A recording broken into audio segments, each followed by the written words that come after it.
Путешествие киномана. Выпуск 23. Мультфильм «Ежик в тумане».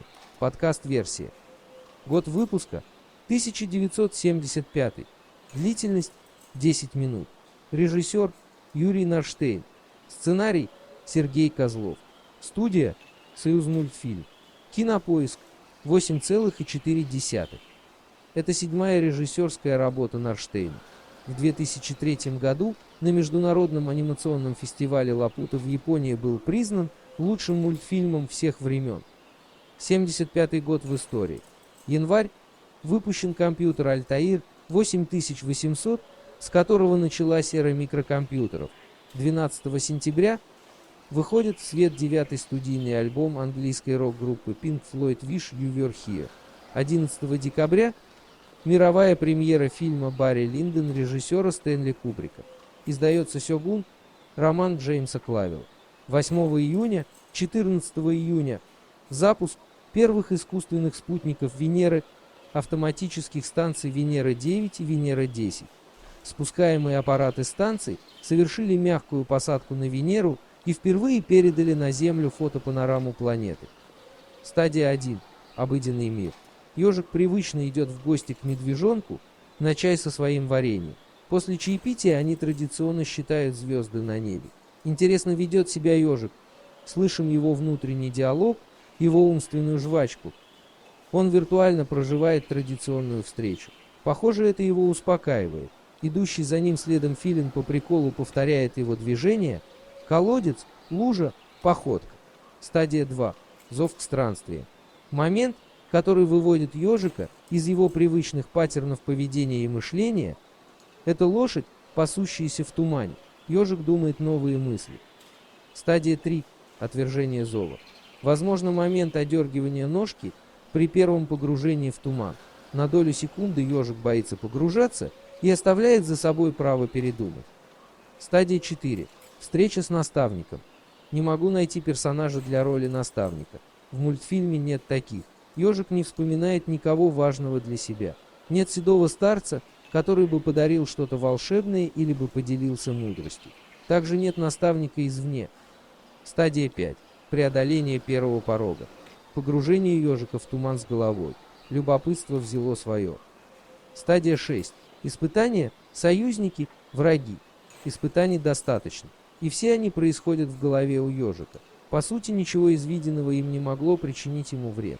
Страхи, летучая мышь, тяжело дышащий слон, листки деревьев, большое дерево, ухающий филин, ползущая улитка. Враги, филин, летучая мышь, слон.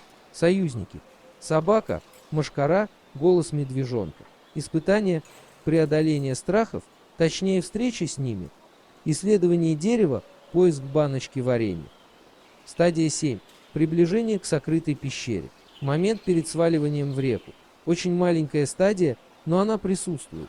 Какая-никакая, но есть повествование. Стадия 8. Главное испытание. Падение в реку. Решение примириться со смертью. Встреча с неизвестным животным, сом. Щука, которая само решает помочь ежику. Стадия 9. Награда. Неизвестное животное высаживает ежика на берег. Еж его благодарит, и тот отправляется восвоясь. Ежик выжил. Стадия 10. Обратный путь. Нам не показан. Был ли еж найден медведем? Или сам добрался до медвежьего дома? Были ли еще приключения? Вел ли себя ежик адекватно ситуации? Стадия 11. Возрождение. Мы видим благополучно добравшегося ежика до медвежьего дома целым и невредимым. Визуальных изменений в облике ежика не видно. Но немного облик ежа ошарашенный, но это можно отнести к шоковому состоянию после всех так называемых страхов и приключений, пережитых в тумане. Стадия 12. Возвращение с эликсиром. Каких-либо важных выводов ежик не сделал. Визуально не поменялся. Стал ли он лучше после путешествия в тумане? Визуально не видно. Его стала занимать еще одна мысль: не утонула ли лошадь в тумане? Разве это изменение героя? Ну а счет звезд и важность этого дела проговаривает уже медведь.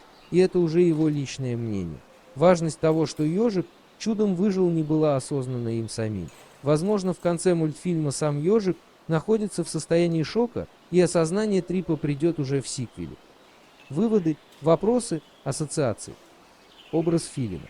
В мультфильме это скорее лесной сумасшедший, нежели умный хищник, хотя образ филина в массовой культуре довольно мрачный. Со стороны кажется, что филин ходит и просто угорает, пугая ежика. Ежик умер.